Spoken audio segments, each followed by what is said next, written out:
Nigerians and fans of Living Television, I'm glad you're there again today in this program and your favorite episode of Issues of the Moment. In today's Issues of the Moment, we'll be looking at Dangote refinery to sell fuel to Nigerians in dollars and not in naira. And also, the Attorney General of the Federation has asked the organized labor to boycott order. Then Ojus Okalo has equally asked the NLC to consider the economic effect of their indefinite strike. Finally, we'll also be looking at a group that has asked the governor of Abia State, Alex Oti, to declare his place of indigeneity. These and many more will be coming your way today. As usual in today's program, I have a wonderful analyst, a foremost analyst. They are here in the studio today to look at this topic. From my far left, I have Barrister Chukwuemeka Wogo. Barrister Chukwuemeka Wogo is a practicing lawyer, a security consultant, and a human affairs analyst. Barrister, welcome to the program. Thank you, moderator. Good day, viewers. After him, I have a historian in the house, a historian who loves dealing with dates and numbers. He's also a political affairs analyst and also a tele-evangelist. Comrade Nnamdi Elakwachi, you're welcome to the program. Thank you for having me today. Good day, viewers.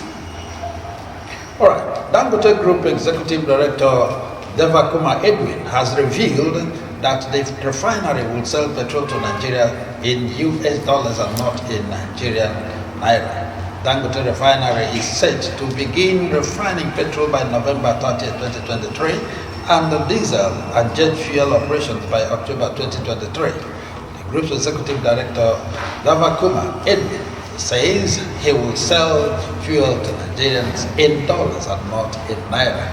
I will want to start with you, Barrister Chukwuemeka Wogo. Dangote is a Nigerian and the refinery is here in Nigeria. Why will we be battling with paying in dollars again? Well, everything about that transaction is shrouded in some surreptitious maneuvers and motives that are not yet clear to the rest of us Nigerians. Right from when it was being built, we thought it was quote and unquote our thing, you know. Thank God the Messiah is here at last, but it wasn't to be. Even when it was commissioned, it was all fraud, because by the time it was commissioned, it had not yet been completed. And we were so disappointed that that was one of the parting gifts that the former President General Muhammadu Buhari had to leave for us. Commissioned an uncompleted project. We are still battling to come to terms with that. Now this one. But when he says he will sell to Nigerians in dollar, there are two aspects to it, I think, which we still need further clarification. Are they going to sell to the marketers in dollar, who will now in turn retail to us, the consumers? Or is he going to be selling directly to consumers, having outlets here and there, selling to consumers in dollar, foreign currency? So these are some of the things that we need to be availed further information upon. But either way, it doesn't sound ideal. It smacks of lack of patriotism for him to sell to us, whether as the end consumer or middlemen by way of the marketers and dealers in foreign exchange, while being here in Nigeria. So the entire thing is not, I don't really understand. And if I even want to extrapolate to another level and stretch it, look at what is happening with the cement industry today. One man providing and insisting that he will provide cement for 200 and something million people in Nigeria. I don't know how you see it, but personally, I don't see it as tidy.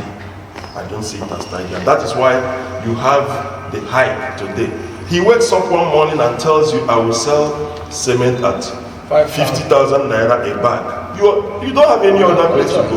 So it's either you forget it or you buy at that price. Monopoly is horrible. Anyway, that we'll be coming to that later, because I know before now we had other cement. You know, we had the outside Ibeto, we had yes, and then previously Niger Cement. Yes. Eagle Cement. Eagle Cement, and so on. But these ones are nowhere to be found now. We will come to that later. Comrade. Yes. Talking about Dangote refinery, I think a lot of Nigerians heaved a sigh of relief when they heard about this refinery. Yeah. But coming up with this option of selling to Nigerian in dollars, what's your take on that?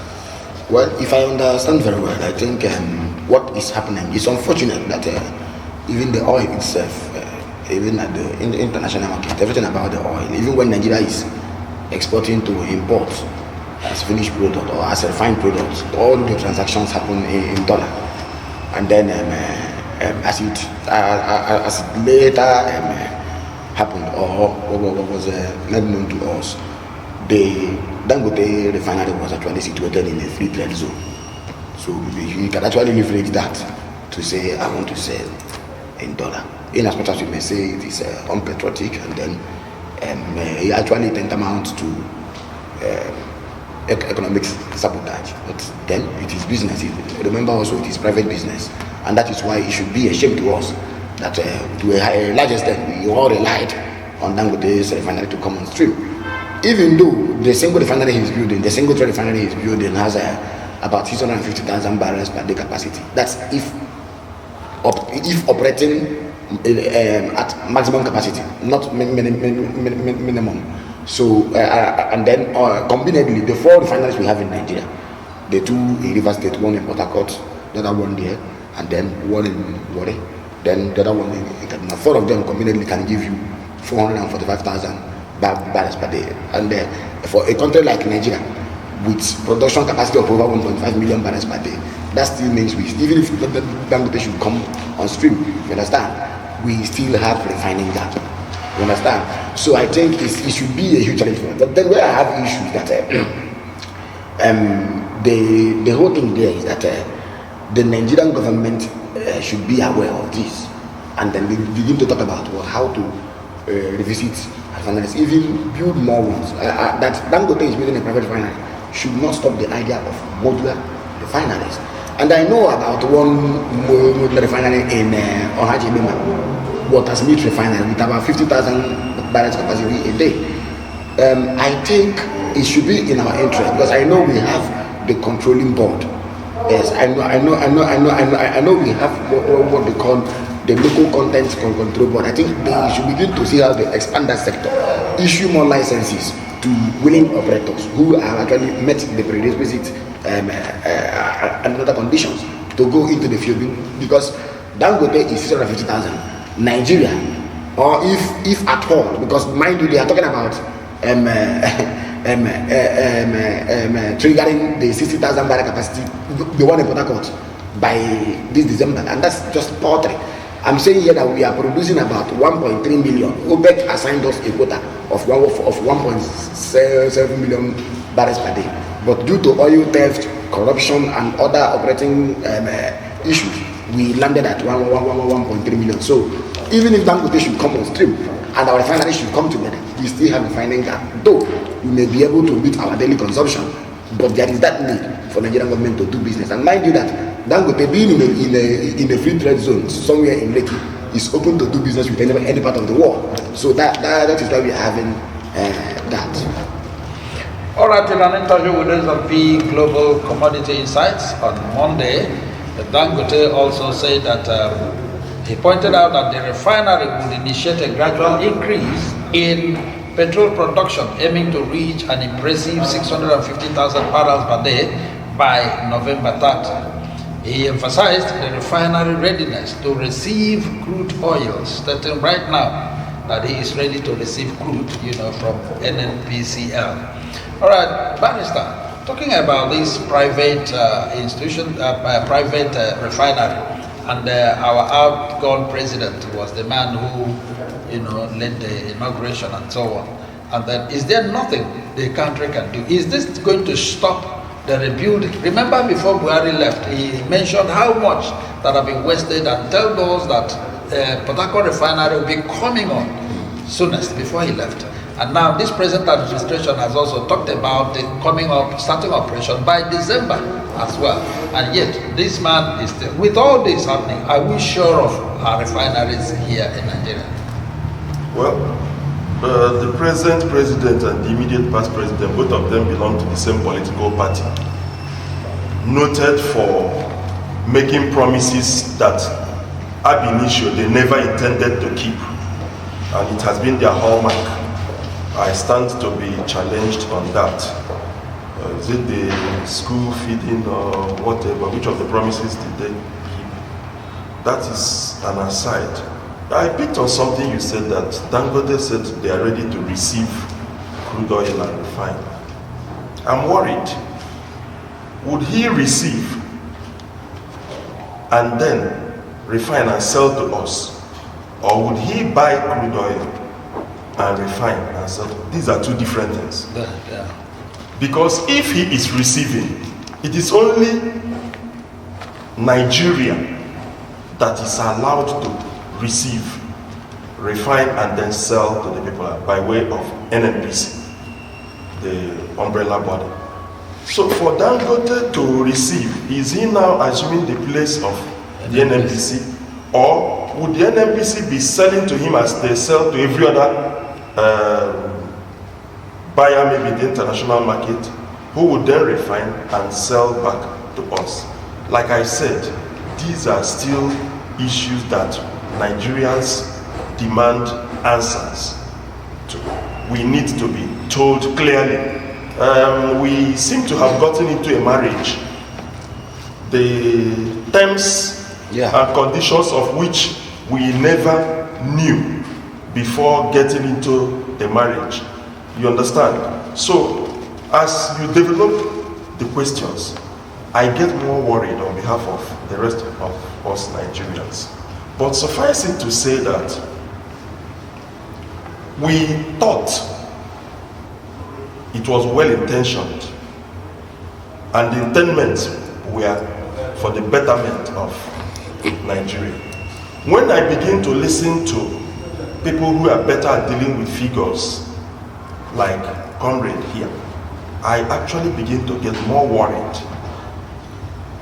Each passing minute of more knowledge being exposed, it's like my confusion and worry increases. Because by the time I got into the studio, yes, I had my initial worries, but with this discussion and some of the figures is really now coming up now, it's like we have not yet even gotten close to the promised land. We are still very far from the promised land, and it's worrisome. Then what's the essence of the investment, emotionally, psychologically, even financially, that Nigerians have made in that company? Or we escorted another man to do his business? Exactly. Honestly, I don't know. All right, comrade, yes. What do you think will be the position of Nigerian refineries? Now, that's why it is in our interest to revisit those refineries and then issue operational licenses to other operators to do what? To go into the area of what? Artisanal refining. Because I did say, you remember very well that before President Muhammad Buhari left office, the former president, he issued licenses to gold miners, artisanal gold miners in Zamfara. But some of us were saying, why didn't the president, you understand, do the same thing for those in the Netherlands? Because you have a lot of informal sector, and then those who are even contributing to oil theft, you call them fire, and the rest of them, they go to pipe these products and then begin to refine. Yes. They just pipe the product from one connection of the federal government, all the fire facilities, all the arterial connections. They just pipe through and begin to refine. So what is expected is that there's a way the federal government co-opt these ones. You understand? Because you see, even the NNPC itself does not have the capacity, like I did say, to give us what we require for they can't even refine one and I said even, let me even clarify this, even the one we are expecting to come on stream by December is only 60,000 barrels per day capacity, when combined all your refineries have about 445,000 barrels per day. Then you are only triggering 60,000 barrels. And what's our daily consumption, sir? Our daily consumption should be about okay, that was not even clear. The other day NNPC came out to say our daily consumption was about 60 million. Customs said no, from our books it should be about 90 million or more. And especially where you have, you see why each time comrade is read out the figure. Quite imprecise. You will now begin to understand why I get more worried. Yes, quite imprecise. And now you see that yes, council did raise a very important point. The question should be, what is the condition, or what are the conditions surrounding this whole arrangement? And I know that Nigeria invested over through the CBN. Dangote was awarded over 100 billion naira investment fund. You understand? In the name of equity investment. So it means that the Nigerian government is also a shareholder. The Nigerian people. Yes. That we are also shareholders. Now, Dangote is not only dealing with us. He is also open to do business with even Asia, Russia, if allowed. You understand? Depending on the scale of operation. But there is something ironical about it, that the past administration, this whole thing, this refinery has not actually come on stream, or has not actually been. If you follow what you see, that even when it starts functioning, it will not still hit 650,000 barrels per day. It will start with 370,000 barrels per day. I will not sell fuel directly to Nigerians up or until after a month or so. What we are even expecting is maybe by November 30th. So my own question is, yes, I won't say it is bad to invest in such project, but my question is what are the conditionalities? You understand? Because it's just like the government taking loan. In most cases, you don't even know the conditions of the loans. You understand? But we all know that we are the ones to pay, and it will reflect on our budget every fiscal year. So I think it calls into question many issues.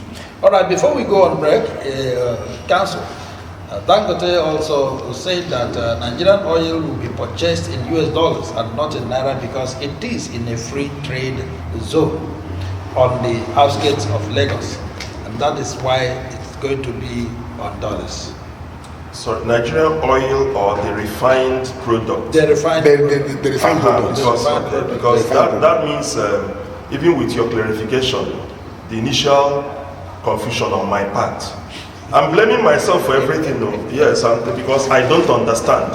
And when a man says he doesn't understand, that means he's now asking for explanation. Yes. He's looking for answers. I do not understand.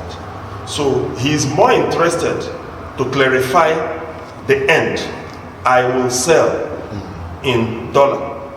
So that means for you to purchase, you go there, you bring your dollar. Yes, and you pay. Naira is no longer legal tender in a part of Nigeria. The last time I checked, from my very limited knowledge of the law, I'm a lawyer, from my very limited knowledge of the law, Naira is legal tender, or is supposed to be legal tender in every part of Nigeria. In every part of this sovereign territory. Whereby you go, you will be able to exchange it without conditions for goods and services. But here we are now being told by one of our very own that this Naira will not be legal tender in a part of Nigeria.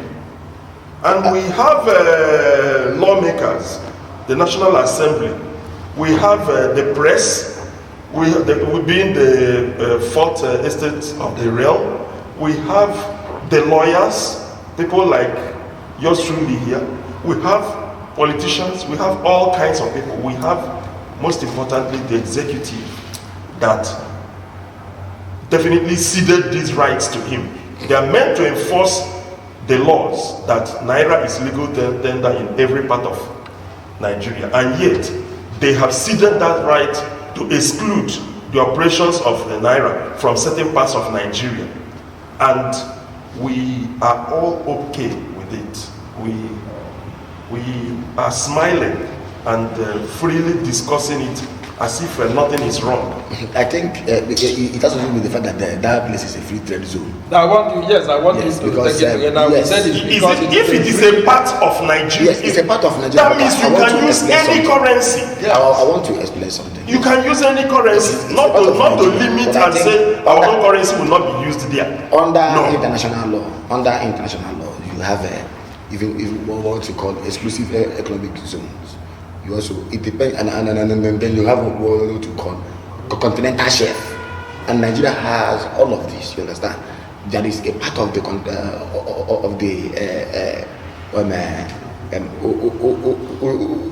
ocean mouth that, from that particular point, Nigeria fires her cannon and says, based on the cannon shot law, this particular axis is our territory.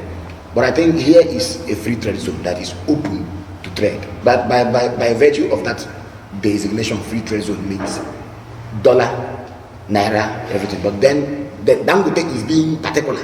Good, that's my worry. About dollar. You want to use any currency there, go for the normal exchange rate. In this instance, because he may say he's an international businessman, and that brings me to the worry I've been, you understand, establishing here. That yes, you may say you have the right to say this goes ahead and this does not go. The question should be, who is buying directly from him? Because I know it may not likely be the NNPC. The NNPC may sell. You understand? May sell the product to him. Now, the licensed marketers, operators, because if you remember very well, you see that President Bola Ahmed Tinubu was actually serious about giving licenses to these independent marketers. Buhari stopped because Buhari was the person who caused all this problem. He said he was going to end subsidy, and in the place of subsidy, he was introducing under recovery payment. What was the meaning of under recovery payment? Luckily, I'm not the only one having a lot of issues. You understand? Now we did not know. I know that Nigeria invested some equity in the whole project, but we do not know the conditions surrounding this whole agreement, because council has talked about monopoly here, and I did mention, even if Dangote should have 1 million barrel per day capacity, it should not stop modular refineries from functioning, because the beauty of capitalism is in competition, not what we see in the sugar sector or in the cement sector. Every player must be there, and there must be an environment for the small player and the big player. Yes. All right. Sorry, I don't. While he was speaking, I picked on something. Are we going to witness a situation whereby NNPC sells crude oil, assuming Dangote is going to buy crude oil, not receive? NNPC gives to Dangote, yes, whether by way of dash, yes, or sell. There is the one to call a sell. No, hold on. I'm posing a possible scenario. That's why I said I don't understand. These are questions that we need to actually trash out.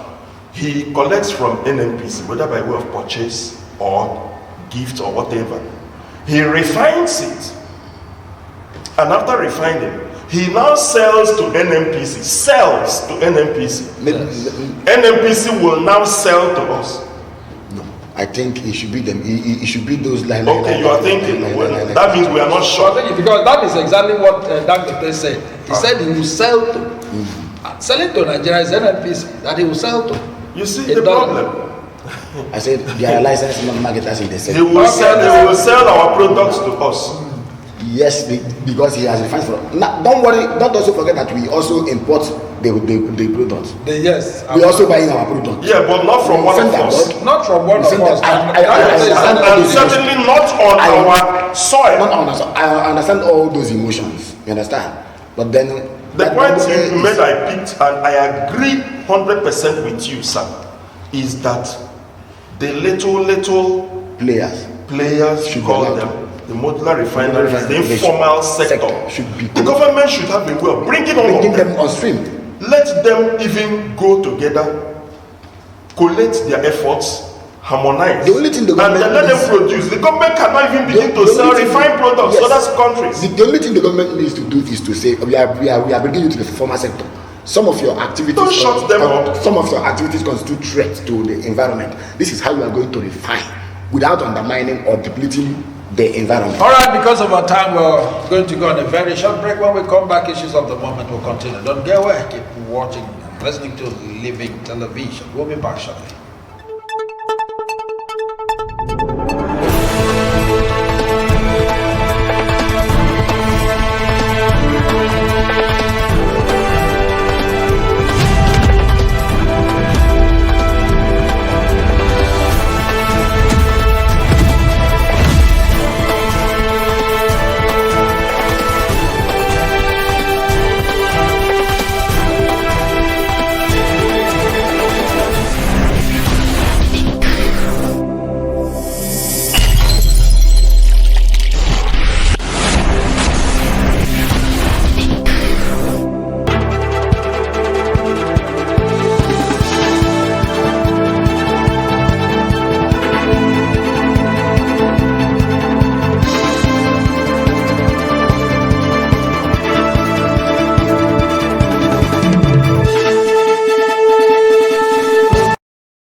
Great Nigerians, wonderful viewers. I'm glad you're still there and taking the second coming of our program, Issues of the Moment. Moving on, the Attorney General of the Federation has asked the organized labor to obey court order and avoid the indefinite strike that is proposed for Tuesday, the 3rd day of October. And then, having said that, Ojus Okala also joined to say they should equally stop and asked the organized labor to consider the economy and what happens to the economy if these should go on, if these indefinite strike should go on. Comrade, I want to start with you. Okay. Especially the Attorney General talking about on that. And as you also, okay, go ahead on that.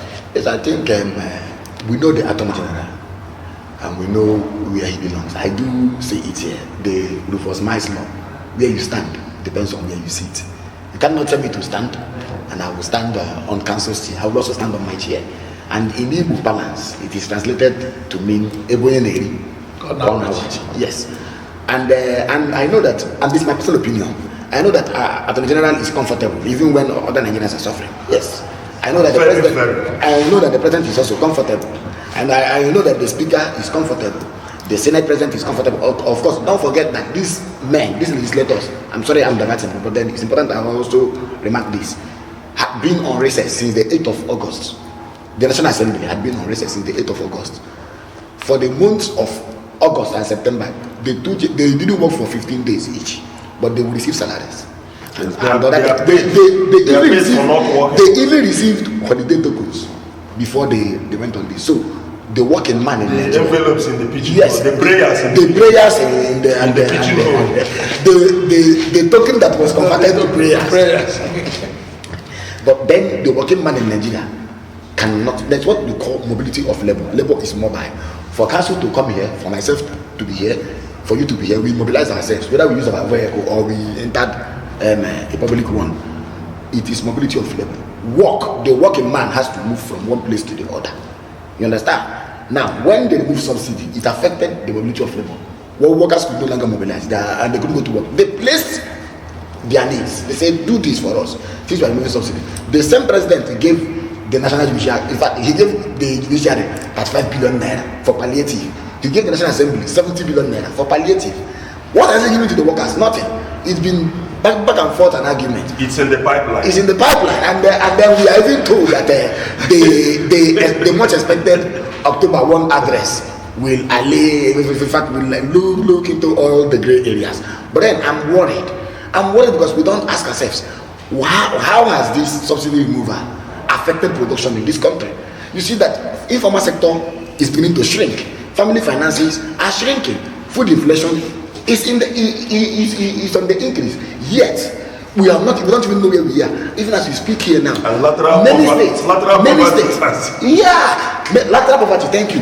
Many states have actually come out to say we cannot pay 30,000 naira minimum wage, and you expect the worker to sit back and fold their hand. Now, if 30,000 minimum wage can buy only bread for 30 days in the country where we are now today, 30,000 naira can only buy bread for 30 days. It means because bread is now sold 1,000 naira upwards. I'm being conservative. That is not even to comrade. It's not even to include other expenses. Sorry, you take only the bread, no pure water. No pure water. You don't even talk about transport. Pure water too. You don't even talk about transport. Can get you 30 loaves of bread, but not the pure water. To send it down. To even drink tea. There's no pure water. You're talking about tea. You're talking of tea. I'm talking of pure water. It's unfortunate that the government has failed to look into these areas, and they have only been talking about. You cannot be giving National Assembly members. You see, like I'll say this: when they were inaugurated, they were giving inauguration spaces money. You gave them 70 billion naira for palliative. They proposed, I think, 40 billion naira for vehicles, bulletproof vehicles. In one national, but then this in the last 3 months, they have not worked up to 100. In fact, the constitution says they must work up to 181 days. I'm coming. The law is that they will work for 181 days in a year, but in 2021 they worked for only 61 days and collected all the monies they made. And then I'm aware too that if the labor should go on strike to an extent, it is also disobedience to court order, and that is where I have an issue. There is an existing order saying do not embark on industrial action, and these ones are saying based on hardship we can no longer go on. This is where we have we have a serious issue. And why it is like this is that the federal government has failed to negotiate or to do well in terms of its own part of the bargain. And I've not seen the government being that accommodating and then try to reach out. You understand? Even placate this ones. All right. So it's a serious problem for all right, Council. Looking at this, that's a thought. The federal government has fixed a date to meet with the organized labor, TUC and LLC. But today as we speak, the NLC and TUC say they have no agreement to meet with the federal government on that Tuesday. That is to say that this strike must go on. And now Attorney General is talking about court order. And remember, if we want to look at, if you are talking about court order, talk about what is happening recently. I'm not talking about the one that happened past when the court asked the DSS to release a Emefiele, and so on. Until today, he is still there. Is it only Emefiele? No, I don't. I'm talking about what of Nnamdi Kanu? Okay. Don't forget Bawa. I said I don't. Bawa, the former EFCC chair. We don't even know anything about him. Whether he's still alive. He's still a serving officer, so that one there are different rules to handle. But yes, the Attorney General is a lawyer, very senior lawyer, very experienced, a man of integrity. I know him personally, the Attorney General of the Federation. Don't forget, he will work like a lawyer. He will do that which the lawyer has to do.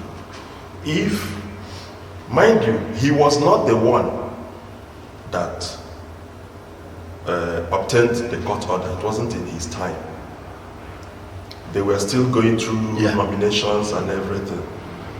But there is now a court order that is subsisting in favor of the side he represents. Agreed, he is Attorney General of the Federation, but he was appointed by somebody, the executive or the chief executive. So, naturally, if I'm in his shoes, and you are a carpenter, your only available tool is hammer and nail. What do? You use it. So, I am not blaming the Attorney General. Yes. At all. And that is why I said where you stand. He has come in, he has seen an order. He wasn't the one that made it, he wasn't the one that obtained it, but it is effective. And so what's he doing? Apart from that, let me go a little bit further. Personally, from day one, even before the court order came, if you recollect on this program, I had told us that this would be the move of the government. And that personally, my confidence in the present leadership of the NLC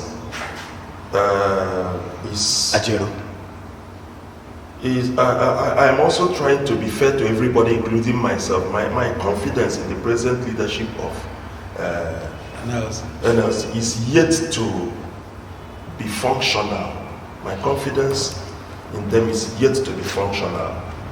At each point in time, that they would always threaten this their strike action. And I will always come up and tell people, don't worry, nothing will happen. Somehow, I've always been borne out by subsequent events. Nothing ended up happening.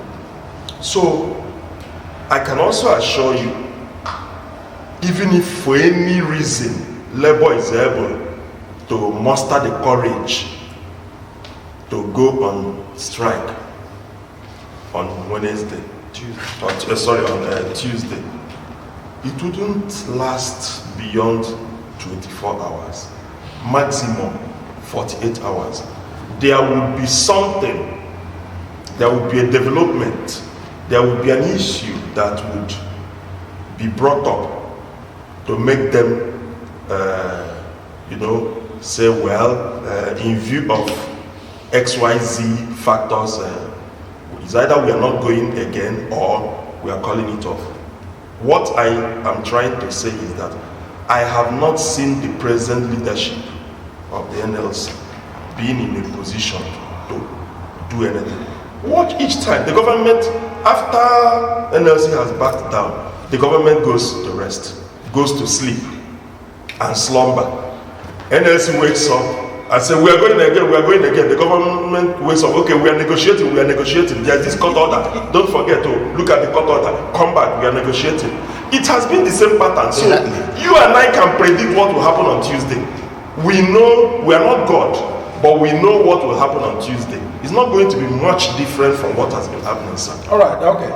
The comrade. Yes. Now, talking about this NLC and TUC, that organized level, and then talking about, and also Mr. President also promised, I think we discussed it here the other day, promised that during the celebration of 1st October, that is going to reel out the new minimum wage. Now, we're talking about minimum wage. Now, before now, we have talked about what the government will do to assuage these sufferings, of the masses. And then we are talking about workers alone. Yes. And then if this minimum wage is pronounced and the NLC and TUC now goes to sleep again, go to sleep again, what happens to the teeming youth who are not employed, those in private sector, our pensioners and so on? What will happen to them? Yes, and that's to tell you the limited nature or the limited scope of what NLC represents. NLC does not represent all the working persons.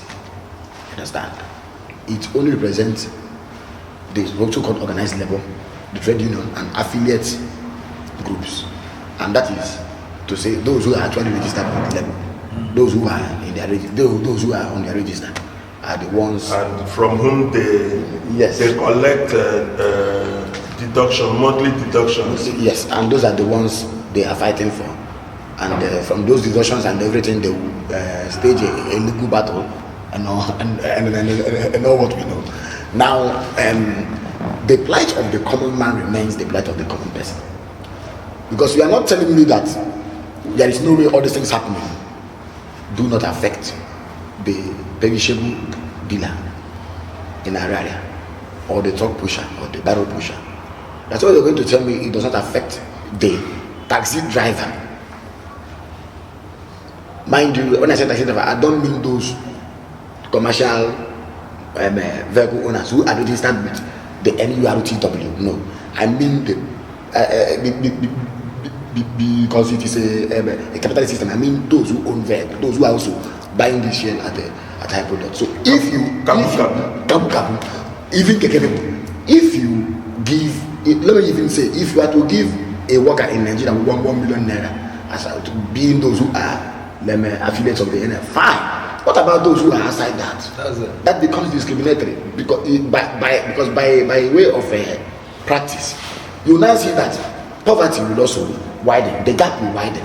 You understand? And that is why it is very important that government thinks out its policy, thinks through policies before you even do what you announce it. The problem we are now, what landed us here inside this hot one was just a May proclamation made by Bola Ahmed Tinubu on his inauguration. Since then, the economy of this nation has been in a shambles. Nothing has worked because government did not think through that policy before it made that announcement. Now we are hearing that from the back, from behind, they are also yes. It shows you that inconsistency. And when I was talking, I said subsidy is not what we want to remove entirely. One, your refineries are not working.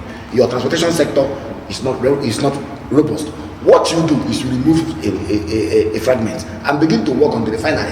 Some of us are still celebrating, and we are still anticipating the refinery in Port Harcourt to come on stream. It is 60,000 barrels. Your production capacity is 1.3 million barrels per day. So what will 60,000 serve? It still means you are going to be exporting nearly, in fact, over 1 million barrels. And then let me just say this: in most cases, the refineries may come on stream, but not fully optimal. You understand? Okay. Remember now that Dangote is saying they will begin with 370,000 barrels per day. By then, subsequently, they will upscale and then go to zero. So these are the. You know, Port Harcourt refinery is not the only refinery in Nigeria. We have one in Warri. We have two real states. The one they are now, see, the one they are even supposed to be working, the highest, 125,000 barrels per day.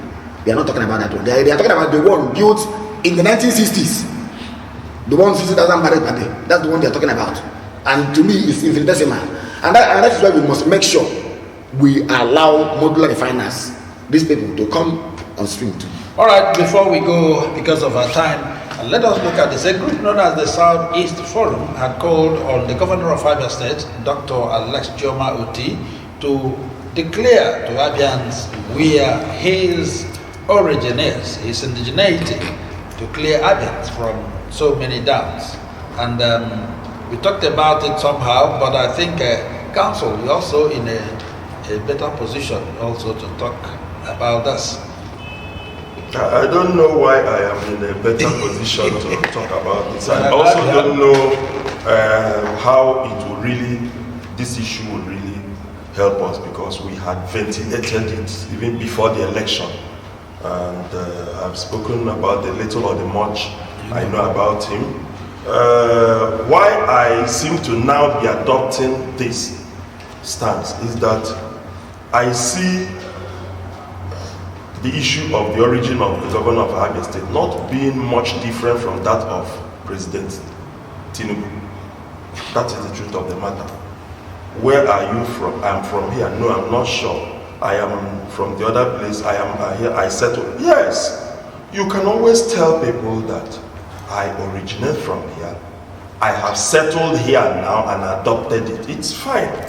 But don't come to try and confuse people and tell us in modern times I'm an ancient settler, and no, that cannot work for us. So let him come out first and tell us, make up his mind where he is from. Let the governor tell us categorically what to take. By the time he says so, then we will now begin to use his expression. We will now begin to interrogate from there.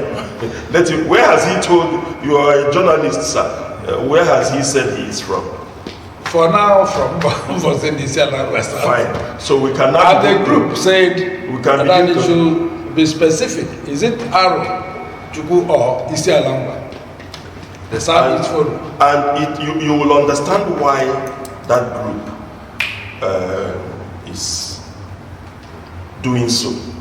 In this part of the world where we believe in shifting things, trying to find a pattern to move positions around so that complaints will be reduced, it is very important. Otherwise, ordinarily, it doesn't matter where he comes from. Exactly. It's of, even if he's from the moon, even if he's from the moon. But the thing is that you have to tell us I'm from the moon.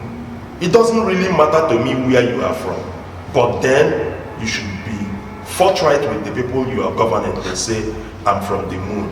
So ordinarily, I don't want to categorically box him into the same container with Bola Ahmed Tinubu in terms of origin and everything. But the more that iron is still in the fire, the more it is tending rapidly towards that same categorization. So, well, let the group continue what they are doing, and let's see how it pans out in the days ahead. Yes, comrade. Yes, I think I've spoken extensively about this before. Yes, there is that provision in the Nigerian Constitution section 42 subsection 1 says no Nigerian shall be discriminated against on the basis of where they live, you understand, and then their ethnic affiliation, their religious affiliation, or their political views. But I think it's also yes. I was coming to that. The same constitution now also provided for quota, and not only quota, and then federal character principle. Yes, to say that people must be Nigerian, but they must come from somewhere. But I understand council too. Yes, whether or not he was born in the moon or in Jupiter, you understand, or anywhere, it's also important that the records are straight. Right. Yes, the governor can adopt. Yes, can adopt here this studio to be his home. It is allowed. Yes, the extant laws allowed for that to happen. You understand? But I think we should not. Why also interrogating it? We should not actually instigate that better politics in America, where people like Trump and the other far right-wing elements came out to say Obama was not an American then, that he was not born in America, that he was a Muslim and all whatnot. But yes, we know that the governor is an Abian. He had actually run in 2015. You know, he didn't start running today. He had actually run on the basis of that. And then people say there was understanding that there is an unrevealed fact that the governor is still associating with the original Arochukwu. But then something must be said about Arochukwu, because I want to talk from the perspective of history. These are people, in fact, they are a migrant lot. If you go to there is no community in Igbo land. In fact, by the last count, I don't know that they have done another one again, 2010, Aro had over 160 settlements. As in most cases, they are even in River State. They are in Kogi. You see them, yes. You see them as far as Ondo. You see them in there's a place they have a settlement in Sokoto. Yes, they were the people who began long distance trade. They were the people who began. But they have integrated. They are the ones who began the long distance trade. Origin is actually they are the ones who integrated the long distance trade. And in most of these communities, they established pact. Sometimes it is bond, something like oath. They marry from you, you marry from them. And then when they don't have quarrels with anybody. Yes. When they are visiting, they usually have a place. We have them in they have a place everywhere. Yeah. You have so to me, it's also one of the things that have to be. I think from what the barrister said, it is important to delete. Yes. Your fellow Abians know exactly what the position is. There is nothing wrong. Nobody is disenfranchising any person on account of I remember it happened to one of our brothers, the one of the blessed memory, O.C. Prestige. Yes. Prestige from Isi Alangwa. Yes. But he openly told that he has adopted and everybody people accepted him. Yes. And I want to. He never stopped them from voting him when they. And then we must also come to this. You see, that it has been about this. Even enabled him to get votes from the two sides. These aboriginal issues. I do not know in the Bible. Maybe that's part of me. Evangelism is coming on now. You see, in the Bible, you have switched it. I am sure that none of those who entered the promised land was actually born there. Not those who entered the promised land. Yes. No, none of them was born in Egypt. Yeah, but that is settled there, and their history was actually known that these people were coming from Egypt to the promised land. Yes. So they all entered there, but then God being kind to them said, because he had promised to Abraham, I will give you this land. The land became theirs. And then even the Philippines, even the Philistines, the Moabites and the rest of them, those who came to make war with them, actually saw that their God was with them. That's the Christian Bible. All right, our wonderful viewers, this is the much we're going to take today. But before we go, we're going to take their final parting words. Let me start with you, Council, your parting word for today. When you deal with several issues like this, it becomes difficult to have parting words. In all honesty, I don't know where to start from. Is it the Dangote issue? Is it the judiciary or the NLC? Or is it the governor's issue, that of Mr. President, who we are yet to know whether he is male or female, or transgender or whatever, because of the certificate saga still? I don't know. So I think the parting word will be, let those in leadership try and do the very best they can for this nation. And then let those following, also the followership, try and do the very best we can. And I think we should begin to now hold leadership accountable. It is now time. Thank you, comrade. I think government owes the citizens one responsibility: disclosure. It could be financial disclosure, it could be anything, it could be identity. All what we are talking about now. All what we're talking disclosure of origin. All what we're talking about now centers on disclosure. Not much is known about the Dangote project. We need to know, because the democracy is an open system. It's not closed system. Then the issue of the strike we are talking about. Yes, the government has to make a disclosure, say, please, we are sorry, we understand this is how much we can actually pay, than the value or than try to play politics with it. Then on the issue of the governor, yes, we also need the disclosure, is that we settle all this matter. Then it's in many one now, we talked about 4 things now. Then the issue of is it a strike? No, I've talked about the strike. Then he tried to bring in the judiciary. Then the judiciary, yes. Because he cannot discuss anything, especially when I'm around. He cannot resist. He finds it difficult to resist the temptation. The judiciary, we like disclosure of justice in their dealings. This country belongs to all of us, and we owe it that responsibility to make it work. All right, thank you, wonderful viewers. Thank God that you've been there watching all through, and I'm sure you've benefited a lot from this analysis, and that is your country. It is important you know what happens around you. Having said that, from my far left, I have Barrister Chukwemeka. Well, Barrister Chukwemeka, we're pleased to have you here today. Thank you, sir, and bye, viewers. And Comrade Nnamdi Lekwachi, we are very pleased to have you again today. It's my pleasure to be here. Thank you so much. Bye, viewers. And that wonderful viewers, this is your command, Chinedum Adiele. Keep it with us on Tuesday, we'll be coming back. But before then, there are other rich programs of the Living Television. Keep enjoying Living TV until we come your way again. Bye for now.